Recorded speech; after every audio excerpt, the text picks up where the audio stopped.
तो चैप्टर 7 जो है वो है net asset value, total expense ratio and pricing of unit. ये कैसे निकालते हैं, ठीक है।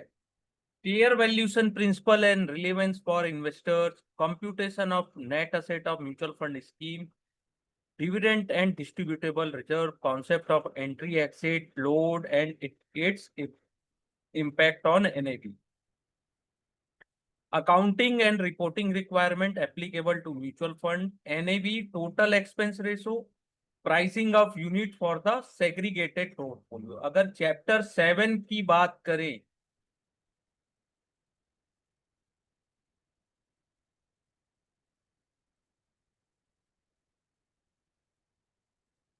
8 नंबर्स के क्वेश्चन आते हैं, 8%।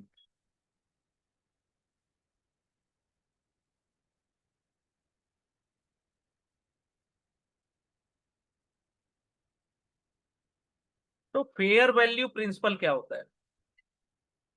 Investor in mutual fund scheme is the beneficial owner. पहली चीज, इन्वेस्ट म्यूचुअल फंड स्कीम में कौन बेनिफिशियल ओनर होता है? इन्वेस्टर ऑफ द यूनिट, जो वो खरीदते हैं, ठीक है।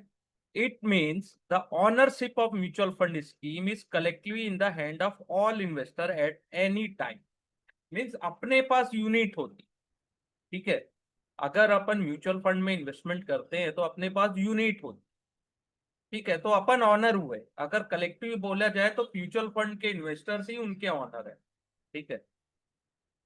Investor can sell their unit and new investor can buy. अपन क्या है, सेल कर सकते हैं, कोई नया इन्वेस्टर बाय कर सकता है, ठीक है। ऑनरशिप कुड ऑल्सो चेंज, ठीक है। It become very important that any investor in scheme get a fair price for one investment, ठीक है। SEBI has laid down certain fair valuation principle. Fair valuation principle क्या है, ठीक है।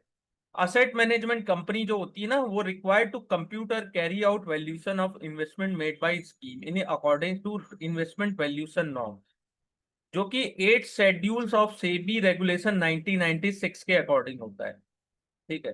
The primary objective behind the introduction of this principle was to ensure fair treatment to all investor including existing investor as well as investors seeking to purchase or redeem mutual fund all at any time, ठीक है, all point of time। तो 10 principal होते हैं total, 10 principles, principal pulse. पहला, 10 principal होते हैं। पहला होता है the valuation of investment shall be based on principle of fair valuation, ठीक है। Valuation should be reflective of realisable value of security and asset. इसका क्या मतलब होता है कि जो वैल्यू दिखती है वो रियलाइजेबल वैल्यू होनी, ठीक है। और वैल्यूएशन डन होना चाहिए गुड फेथ में and true fair manner through appropriate valuation policy and procedure. Policy and procedure approve by board of assessment company, asset management company के द्वारा अप्रूव होनी चाहिए। Shall identify the methodology that will use for valuing each type of security asset held by mutual fund scheme.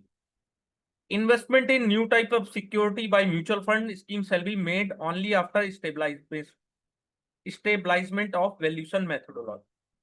Policy and procedure को कौन approve करता है? Asset management का।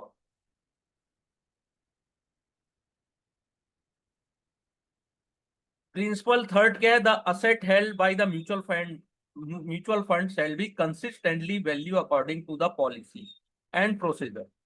Policy and procedure shall describe the process of deal with exceptional event where market quotation are no longer reliable for particular security, ठीक है।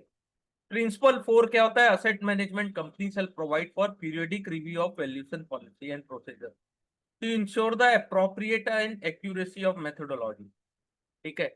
It effectively implementation of valuing the security asset, board of trustee and board of assessment company, ठीक है। Principal 5 क्या होता है? Valuation policy and procedure approve by board of assessment company, ठीक है। Should seek to address conflict of interest.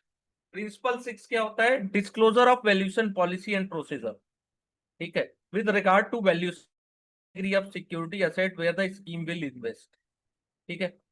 Principal 7 क्या होता है? The responsibility of true and fairness of valuation and correct NAV shall be shall be of asset management company. ठीक है, ये principal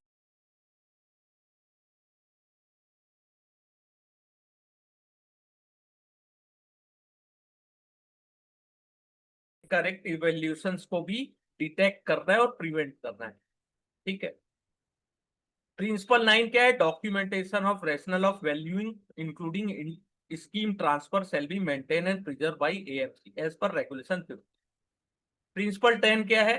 to have fairness in evaluation debt and money market security, the asset management shall take consideration price of trade of same security or similar security reported all available public platform। तो ये 10 principal होते हैं। बहुत easy होता है mutual fund का exam, लेकिन आप yes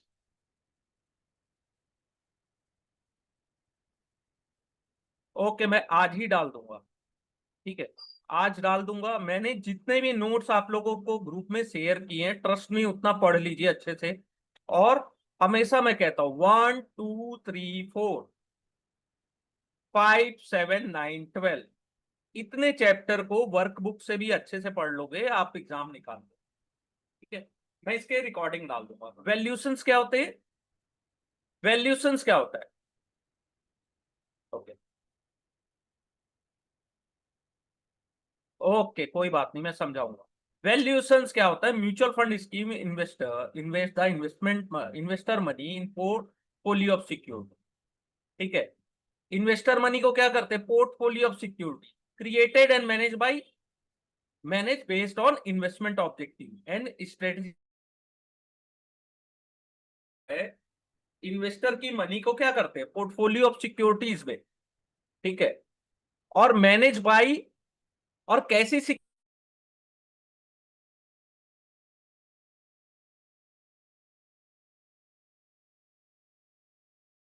private place debenture, security डेब्ट instrument, gold and gold related instrument, real estate asset, infrastructure डेब्ट इंस्ट्रूमेंट एंड असेट्स।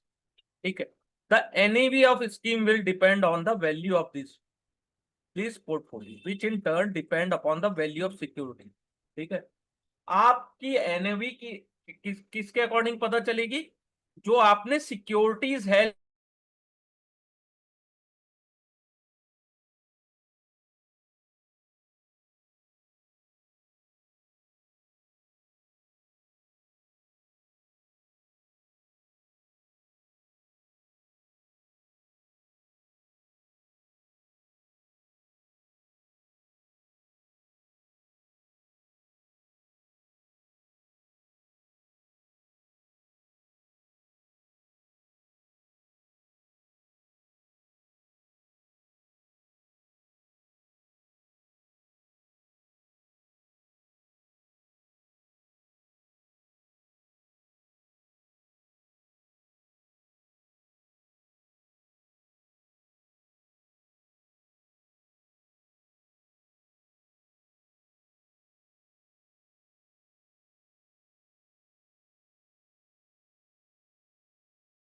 सिक्योरिटी का जो लास्ट कोटिंग प्राइस है स्टॉक एक्सचेंज।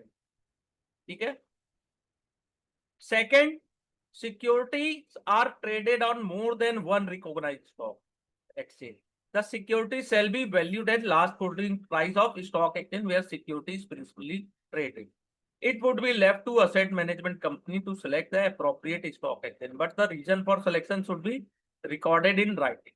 ठीक है, once the stock exchange can be selected for valuation of particular security, reason for change of the exchange shall be recorded in writing by the asset management company.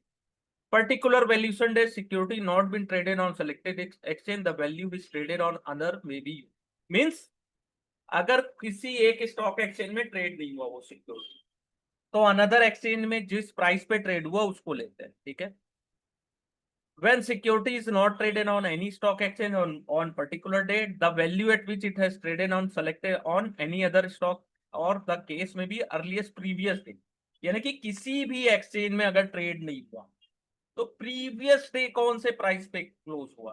ठीक है, और ऐसा price may be used provided such date is not more than 30 days prior to valuation. ठीक है, non traded other than money market and डेब्ट, When security is not traded on any exchange for period of 30 days, कोई भी security किसी stock exchange में अगर trade नहीं हो रहा है 30 दिन के लिए, तो उसको नॉन ट्रेडेड स्क्रिप्ट बोलते हैं, ठीक है, जो ट्रेड ही नहीं हुआ। Non traded security shell be value in good faith by the asset management company on the basis of appropriate valuation method based on principle approved by board of assessment company, ठीक है। Such decision of board must be documented in board minute and supporting data in respect of each security, so value must be preserved। तो non traded security को क्या करते हैं, value होती है in good faith bye AMC on the basis of appropriate valuation based on principle approved by board of AMC। Board of AMC appropriate valuation method से ऐसे securities को ट्रेड वैल्यू करती है जो नॉन ट्रेडेड सिक्योरिटी है, ठीक है। The method used to arrive at value in good faith shall be periodically reviewed by trustee and reported upon the auditor, fair and reasonable, ठीक है। इक्विटी इंस्ट्रूमेंट क्या होता है, जनरली भी value on basis of capitalisation of earning solely in the combination with NAV, used for purpose of capitalization, price of earning ratio to compare traded security with appropriate discount for lower liquid, ठीक है। और in respect of convertible debenture and bond, the non convertible and convertible components shall be value separately, यानी कि convertible debentures and bond में दोनों को value separately valued किया जाता है।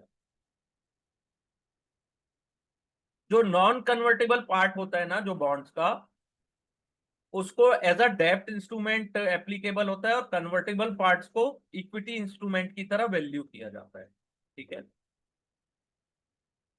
After conversion the resultant equity instrument will be traded pari passu with existing instrument which is traded, ठीक है।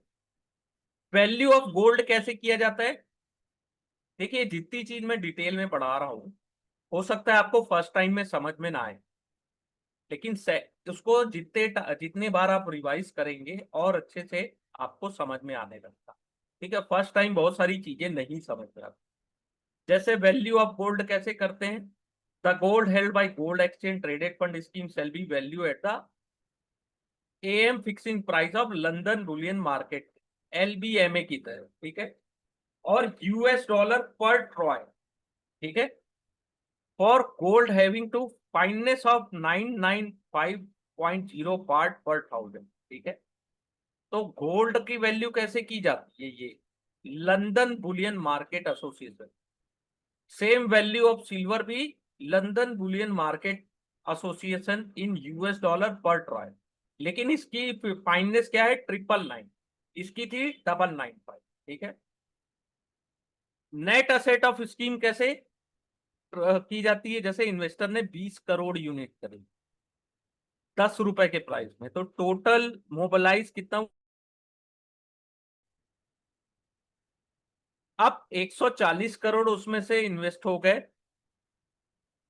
इक्विटीज, ठीक है। 140 करोड़ हैज एप्रिसिएटेड बाय 10%, ठीक है। 140 करोड़ रुपए इक्विटी में इन्वेस्टमेंट हुए जो 10% एप्रिसिएट हो गए। बैलेंस जो अमाउंट था वो बैंक डिपॉजिट या मनी मार्केट इंस्ट्रूमेंट में इन्वेस्ट हुए, ठीक है। इंटरेस्ट एंड डिविडेंड आपको स्कीम में मिली 8 करोड़, स्कीम का एक्सपेंस था 4 crore, further expense of 1 crore is payable, ठीक है। तो ऐसे निकाला जाता है, ठीक है। तो यूनिट कैपिटल 200, प्रॉफिट कितना हुआ 3 करोड़, ठीक है। 8 करोड़ प्रॉफिट हुआ था इंटरेस्ट एंड डिविडेंड से, expense 4 crore plus 1 crore expense payable जो था उसको माइनस किए तो 3 करोड़ प्रॉफिट। कैपिटल एप्रिसिएशन कितना हुआ 10%, यानी 14 crore. Unit holder fund in scheme 217 crore, ठीक है। एक्सपेंस पेएबल 1, ठीक है। तो टोटल हुआ 218, ठीक है। मार्केट वैल्यू ऑफ इन्वेस्टमेंट क्योंकि 140 था, 10% एप्रिसिएट होता 154 हो गए। Bank deposit and money market 64 crore, तो टोटल स्कीम असेट कितना हुआ 218, ठीक है। इस तरीके से निकाला जाता है, ठीक है। The unit holder fund is the scheme are commonly referred as the net asset. The asset of scheme are the investment held by This along with accrued income which include dividend or interest due to security held in portfolio but not yet received, and receivable such as the amount due on shares sold constitute the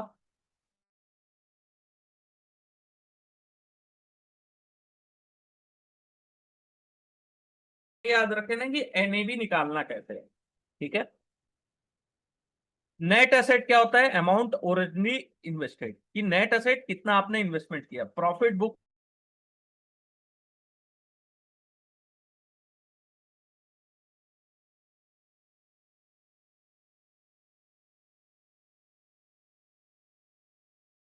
value कैसे निकालना है? जैसे total आ गया था अपना net. Yes, any questions? NAV वाला ये है, ये नेट असेट ऑफ स्कीम निकाला गया कि टोटल इन्वेस्टमेंट कितना हुआ। जैसे 20 करोड़ यूनिट थी 10 रुपए के प्राइस में, तो टोटल वैल्यू 200 करोड़ हुई। लेकिन यहां पे अपन निकालते हैं एनएवी।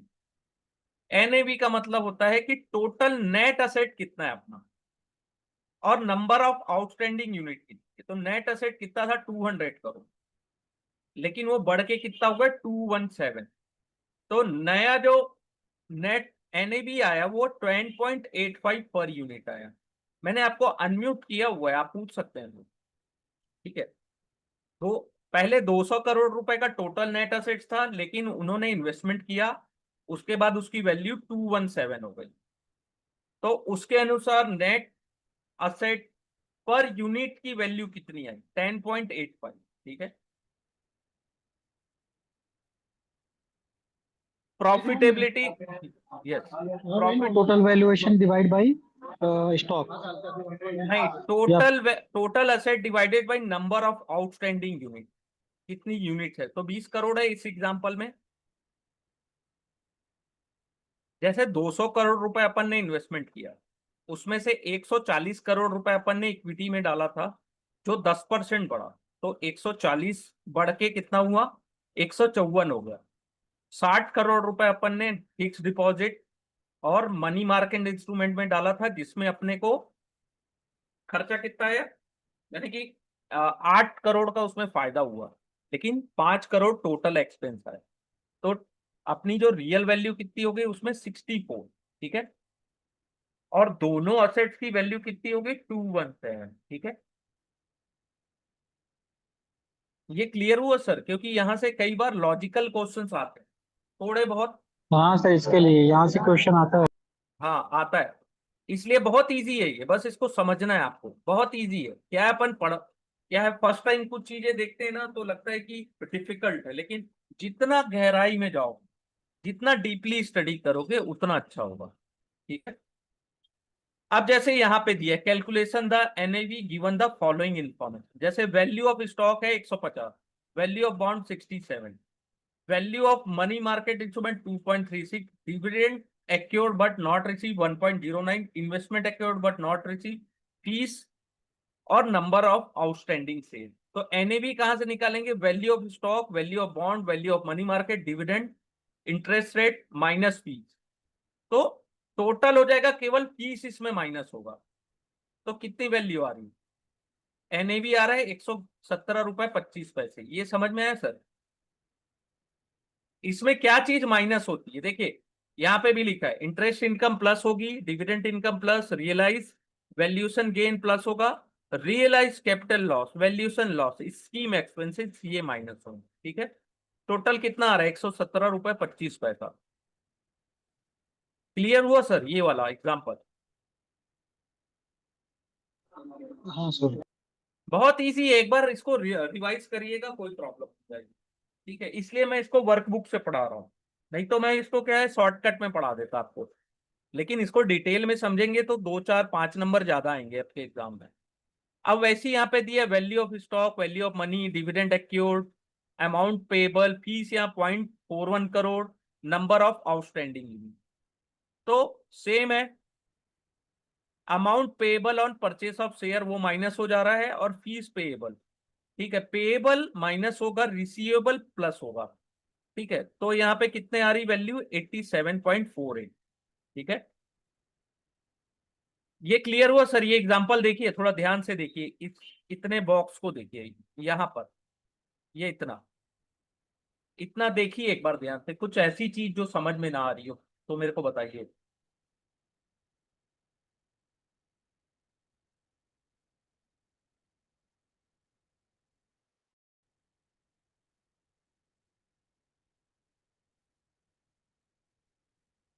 यस सर, बताइए कुछ ऐसी चीज हो रही हो। वही जो फॉर्मूला होता है वो याद कर लेंगे तो सेट हो जाएगा इस पे, है ना? हाँ, फॉर्मूला याद करने की भी जरूरत, आपको ये याद रखना है कि वैल्यू कितनी स्टॉक की, वैल्यू कितनी है डिविडेंड, पेएबल माइनस होगा, रिसीवेबल प्लस होगा, बस। कई बार क्या होगा, फॉर्मूला अगर याद नहीं आया तो थोड़ा लॉजिक लगाएंगे तो भी बन जाता है, ठीक है। तो एनएवी कितनी आई वो याद हो जाता है, ठीक है। The process of valuing each security in investment portfolio of scheme is current market values called mark to market, ठीक है। Valuing of each security in investment portfolio of scheme, जो करंट मार्केट प्राइस होती है उसको बोलते हैं mark to market. Marking the security to market value, यानी कि मार्केट वैल्यू क्या चल रही है वो जरूरी है। NAV is meant to reflect the true worth of each unit of scheme because investor buy or sell unit on basis of information contained in NAV, ठीक है। अगर investment are not mark to market, investment portfolio will be being valued at the cost which each security was bought, ठीक है। अगर mark to market नहीं होगा तो अपने को कैसे पता चलेगी वैल्यू, जितने में अपन ने बाय किया हुआ है, ठीक है। जैसे वैल्यू शेयर है कंपनी का, एक्विजिशन कॉस्ट है 15 रुपीज, ठीक है, और वो 50 रुपीज में अप्रिसिएट हो गया, ठीक है। तो अपने को कितने फायदे होंगे, at the at the time it will recover 50 and not 50, ठीक है। तो अपने को 15 में अपन ने खरीदा है, लेकिन उस समय उसकी वैल्यू क्या हो गई, 50, ठीक है। इसको याद रखिएगा, जो रियल वैल्यू उसकी चल रही है, ठीक है। जैसे यहाँ पे अगर पोर्टफोलियो मार्क टू मार्केट नहीं है, ठीक है, जैसे यहाँ पे 1 लाख रुपए कैपिटल है, फेस वैल्यू 10 रुपीज, टोटल आपको 10,000 यूनिट मिले। नेट असेट ऑफ स्कीम है 15 lakh, net asset of scheme हो गई 1,50,000, तो नेट असेट वैल्यू रियल आ रही है 15, ठीक है। सेम ऐसी यहाँ पे assume investor buy 100 unit when the NAV is 50, ठीक है। The unit are issued to him at face value of 10 post the purchase, ठीक है। तो नया यूनिट कैपिटल कितनी लग रही है आपको, 1 lakh plus 100 × 10, total number of outstanding unit हुई 10,100, ठीक है। नेट असेट कितना आ रहा है, 1,51,000, ठीक है। नेट असेट वैल्यू 14.95, ठीक है। सेम इन्वेस्टर ने रिडीम किया 100, एनएवी 15 थी, फेस वैल्यू था 10, ठीक है। तो यूनिट कैपिटल कितनी हुई, 99,000, total number of outstanding unit हुए 99,900, ठीक है।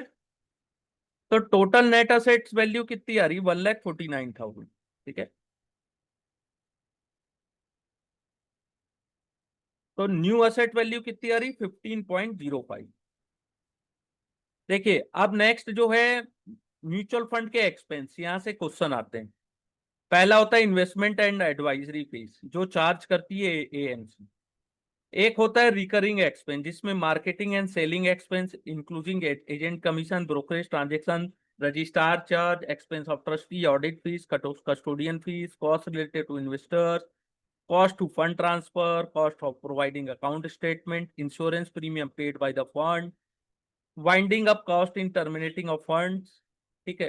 तो बहुत सारा है। सिल्वर एक्सचेंज ट्रेडेड फंड में recurring expense incur toward storage and handling of silver. Gold exchange में क्या है, storage and handling of gold, इसमें in case of capital oriented scheme rating fee, ठीक है। तो इतने सारे एक्सपेंस होते हैं जो रिकरिंग होते हैं, हमेशा लगना है, ठीक है। और any expense other than investment advisory and recurring shall be borne by AMC और ट्रस्टी और स्पॉन्सर, ठीक है। इसके अलावा जो भी एक्सपेंस होते हैं उसको एएमसी और ट्रस्टी या स्पॉन्सर बॉन्ड करते हैं, ठीक है। यहाँ पे तो ऐसा कुछ नहीं है। अच्छा, एएमसी का स्लैब है, total expense ratio limit for equity oriented scheme. अगर 500 करोड़ है, फर्स्ट 500 करोड़ तो 2.25, नेक्स्ट 250 करोड़ में 2%, उसके नेक्स्ट 1250 करोड़ में 1.75, और 3000 करोड़ का है तो 1.6। ठीक है। Other than equities oriented scheme 2%, 1.7, 1.5, 1.35। ठीक है। 5000 करोड़ है तो 1.5, और next 40,000 crore of daily net asset value है तो 0.05% of every increase of 5,000 crore. ठीक है। क्लोज एंडेड या इंटरवल स्कीम में क्या है कि total expense ratio of equity oriented not exceed 1.25% of daily net asset value. In total expense of close ended other than specified clause D1, उनमें रहता है 1%, not exceed than 1% of daily net asset value. Brokerage and transaction cost purpose of execution of trade 0.12%। ठीक है, in cash, case of cash market. ठीक है, और 0.05 इन case of derivative. ठीक है। और if the new inflow from beyond top 30 city are least 30% of gross net inflow in the scheme, और 15% of average asset management. ठीक है, ऑफ स्कीम, तो fund can charge additional expense of 0.3% of daily net asset of scheme. ठीक है।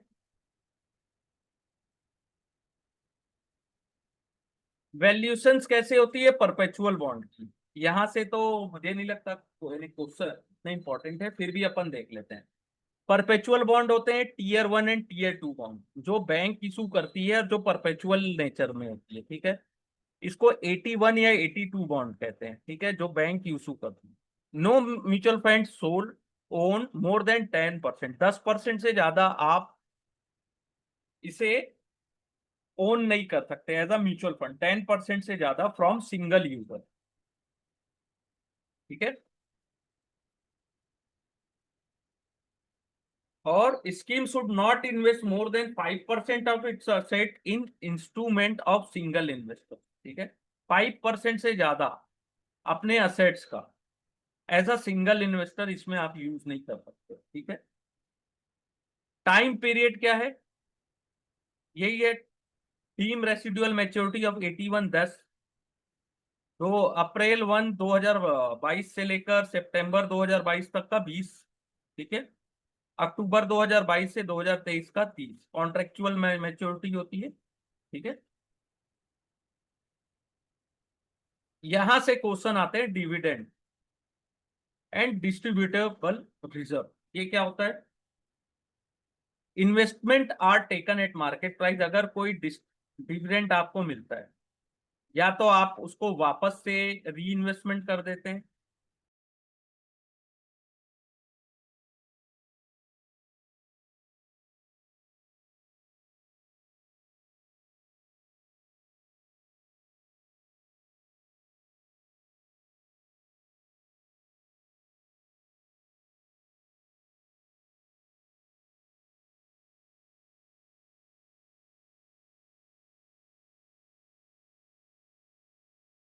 Distributable dividend होता है। वो क्या होता है? या तो आपने उसे डिस्ट्रीब्यूट कर दिया, या तो उसे री इन्वेस्टमेंट कर दिया। ठीक है।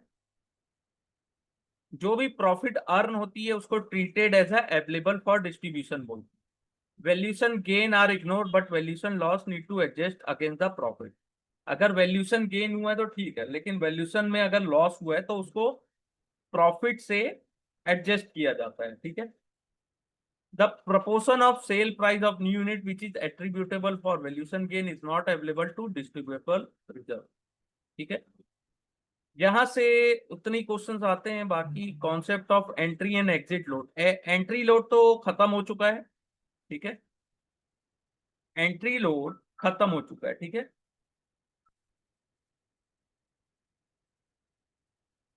Exit load, different between NAV and repurchase price को एग्जिट लोड कहते हैं। ठीक है।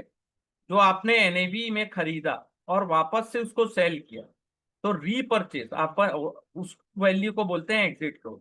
ठीक है, exit load, it charge exit load of 1%, repurchase price भी 11 minus 1%, तो 11 है तो 10.89। ठीक है, इतना 1% होता है।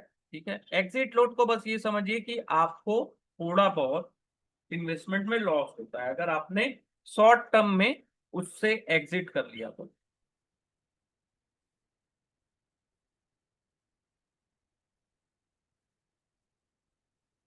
फिर एनएवी को कैलकुलेटेड किया जाता है 4 डेसिमल प्लेस में, in index, liquidity and other debts. और NAV of equity and balance fund को कितने डेसिमल में कैलकुलेट किया जाता है? 2 डेसिमल। टीईआर का फुल फॉर्म क्या होता है?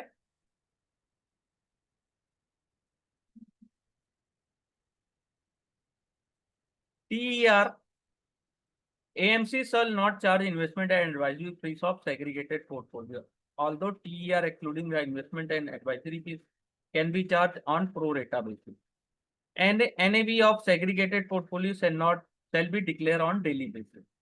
ठीक है, जो आपका जो एनएवी है वो डेली बेसिस पे सेग्रीगेटेड पोर्टफोलियो का डेली बेसिस पे डिक्लेयर होना है। ठीक है, और segregated portfolio shall appear in scheme related document. ठीक है, in monthly and half yearly portfolio और annual report of the mutual fund and the scheme.